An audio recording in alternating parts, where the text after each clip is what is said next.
आज हम बात करने वाले हैं एक्वायर्ड इम्यूनिटी और स्पेसिफिक इम्यूनिटी के बारे में। जैसा कि आप देख सकते हैं स्क्रीन पे, एक्वायर्ड इम्यूनिटी जिसको अपन स्पेसिफिक इम्यूनिटी के भी बोलते हैं। एक्वायर्ड इम्यूनिटी जनरली अपन किसको बोलते हैं? जब बच्चा डिलीवरी के बाद अपनी बॉडी में खुद से इम्यून सिस्टम जो है खुद से एंटीबॉडी का प्रोडक्शन करता है किसी भी बैक्टीरिया और वायरस के अगेंस्ट में, या तो और इसलिए इसको स्पेसिफिक क्यों बोले कि पर्टिकुलर वायरस या पर्टिकुलर बैक्टीरिया के लिए जो बॉडी में इम्यून से अपनी एंटीबॉडी का डेवलपमेंट हो रहा है। जैसे कि अगर अपन हेपेटाइटिस बी की बात करें, जैसे कि इसकी वैक्सीन लगती है, तो वो पर्टिकुलर जो हेपेटाइटिस बी वायरस है वो बॉडी में उसके अगेंस्ट में क्या हो गया, एंटीबॉडी का प्रोडक्शन हो गया, वो स्पेसिफिक हो गया। तो कभी भी इन फ्यूचर अगर हेपेटाइटिस बी मिलता है तो उसके बॉडी में ऑलरेडी एंटीबॉडी का प्रोडक्शन हो रखा है, जो कि वो उसको क्या करेगा, इन्फेक्शन से प्रोटेक्ट करने का काम करेगा। जैसे कि अपन इसकी डेफिनेशन में देखें,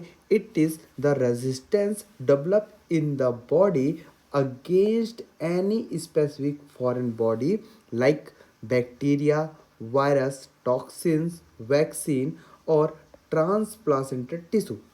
जैसा कि अपन ने देखा कि बैक्टीरिया हो गया, वायरस हो गया, टॉक्सिन्स हो गया और वैक्सीन जो कि अपन यूज़ करते हैं। और ट्रांसप्लासेंटेड टिश्यू की अगर अपन बात करें, जो मदर से बेबी में प्लासेंटा के थ्रू ट्रांसफर होता है, अपन उसको बोलते हैं ट्रांसप्लासेंटेड टिश्यू। ठीक, is the most powerful immune mechanism. जो अपनी एक्वायर्ड इम्यूनिटी है, ये काफ़ी पावरफुल अपन इसको इम्यून मैकेनिज्म बोलते हैं, क्योंकि इसमें जो एंटीबॉडी काफ़ी अच्छे से प्रोडक्शन होता है और वो वायरस या बैक्टीरिया से प्रोटेक्ट करने का काम करती है। इसमें सबसे जो कॉमन है अगर देखें अपन, तो यहाँ पे जैसा कि lymphocyte are responsible for acquired immunity. जो अपनी लिम्फोसाइट है वो बहुत ज़्यादा इंपॉर्टेंट है किसके लिए, एक्वायर्ड इम्यूनिटी के लिए। चलिए अगर अपन उसके टाइप्स की बात करें, तो टाइप्स में अपने को टाइप्स में क्या मिलेगा एक्वायर्ड इम्यूनिटी के? एक तो सेलुलर इम्यूनिटी जिसको अपन CMI सेल मीडिएटेड इम्यूनिटी और टी सेल इम्यूनिटी। क्या क्या? एक तो CI सेलुलर इम्यूनिटी, दूसरा CMI सेलुलर मीडिएटेड इम्यूनिटी, क्योंकि सेल्स के थ्रू ये क्या होती है, मीडिएट होती है, इसीलिए अपन इसको। और इसमें सबसे जो रिस्पॉन्सिबल सेल अपनी वो कौन सी है, टी सेल है, जिसलिए अपन उसको बोलते हैं क्या, टी सेल इम्यूनिटी। देन जिसका अनदर टाइप है उसको अपन बोलते हैं क्या, ह्यूमरल इम्यूनिटी, जिससे अपन antibody mediated AMI antibody mediated immunity या तो बी सेल इम्यूनिटी के नाम से जानते हैं। ठीक, अब यहाँ पे जो कि जनरली बोन मैरो में अपने को देखने मिलती है और भी अदर ऑर्गन हैं। जैसे कि अगर अपन सेलुलर इम्यूनिटी या सेल मीडिएटेड इम्यूनिटी या टी सेल इम्यूनिटी की बात करें, तो ये इसका जो प्रोडक्शन है वो सबसे कॉमन कहाँ होता है, अपनी थाइमस ग्लैंड में, जो कि अपने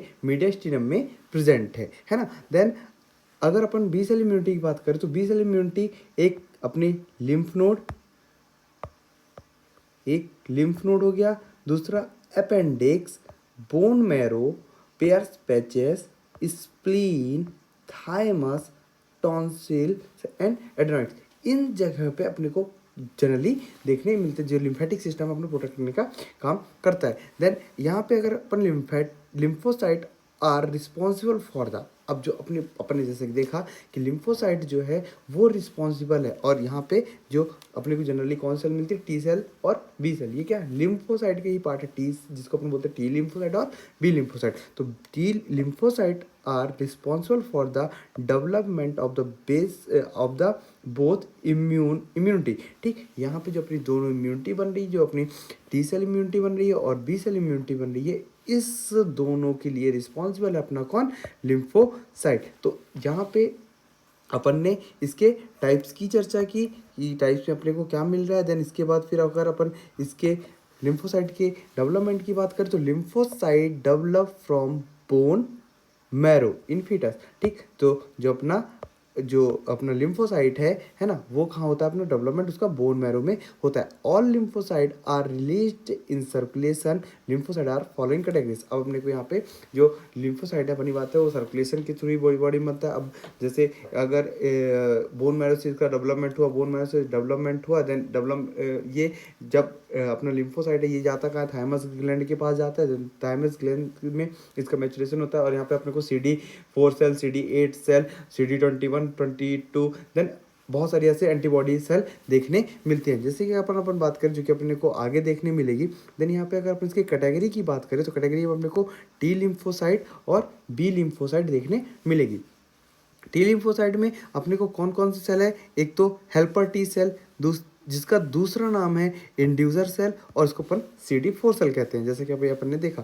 देन दूसरी सेल की बात करें साइटोटॉक्सिक टी सेल, जिसको अपन किलर टी सेल के नाम से भी जानते हैं, और CD8